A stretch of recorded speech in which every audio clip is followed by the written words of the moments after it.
Good morning, dear students. How are you all? In this video, we will talk about the second classification of solution, and that one is colloids. Dear student, the colloids actually is a word which comes from cola, and that cola means gum. You can see here it is written. The word colloid come from cola, which means gum. Okay, and the next you can see the definition part of that one. The colloids actually are a heterogeneous mixture in which the size of the solute particle is in between 1 to 100 nanometer. Okay, so as you know, dear student, if I will see this one here, if I will make one of the solution, I will take some amount of water into a beaker, then the particle size which is more than that of true solution. Earlier in the video you had seen, in the first video you had seen the true solution. There were the particle size which was less than 1 nanometer, but here you can see the particle size is in between 100 to 100 nanometer. That means you will see the particle size is somewhat bigger. Okay na? So that we can say this one is a colloid. Okay na? Colloid. And as the particle size is actually bigger, that we can categorize this into the heterogeneous mixture. Okay na? Heterogeneous mixture, as you know, that the concentration of the solute is different at different places.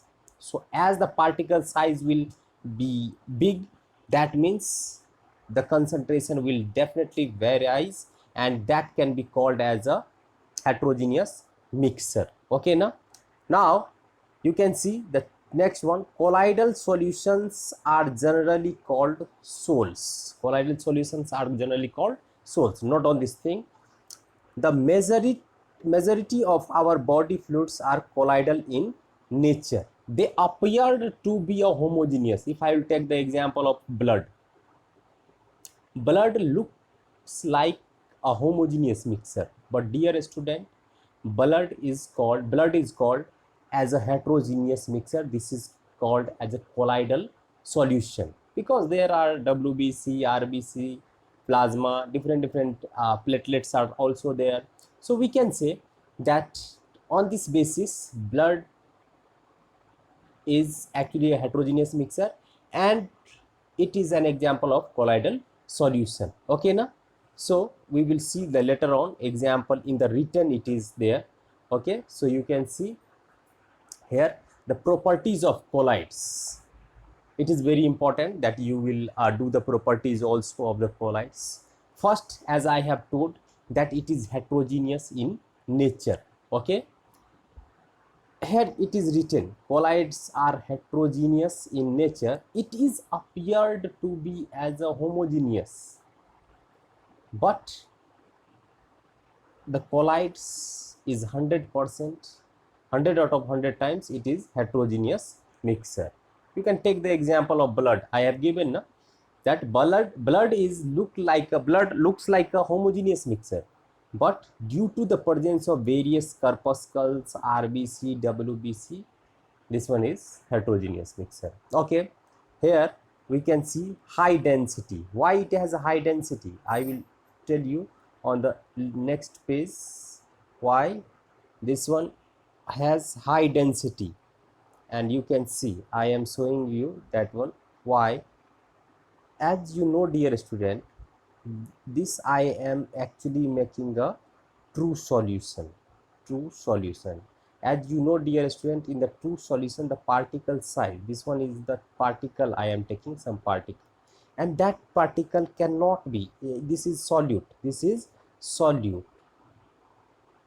okay, solute. And here if I will take one, this one is true solution, okay now, dear student, true solution.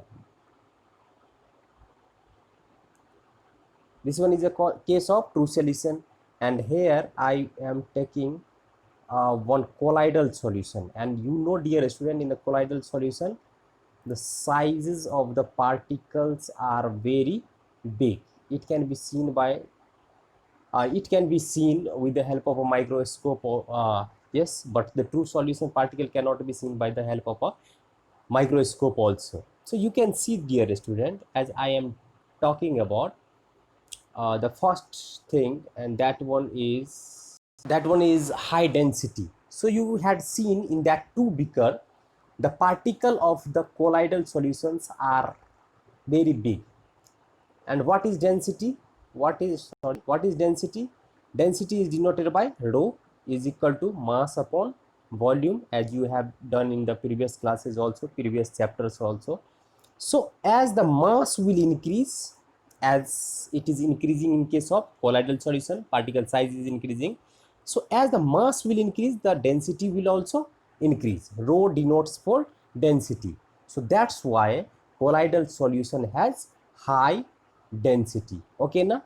But in the true solution, as the mass of the particle, as the size of the particle is not very big, so the density is less as compared to colloidal solution. Then they are translucent in nature. What is the meaning of translucent in nature? You can see that if some light I will pass through that translucent paper or translucent solution, that only that some amount of light will pass. It will not clearly pass through that one. Transparent, that means light will clearly pass through that one, but translucent, only uh, some part of that light it will absorb, but some part it will leave to pass through that solution also. So you can say they are translucent in nature. Yes, but light can partially pass through that colloids. It has given, I have given that one.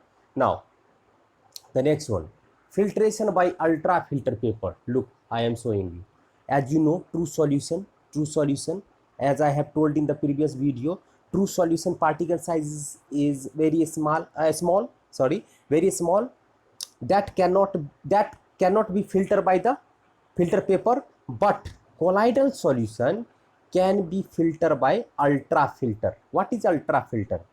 Ultra filter is a specially designed filter paper where the pores, you know, no? Pores means holes, okay na?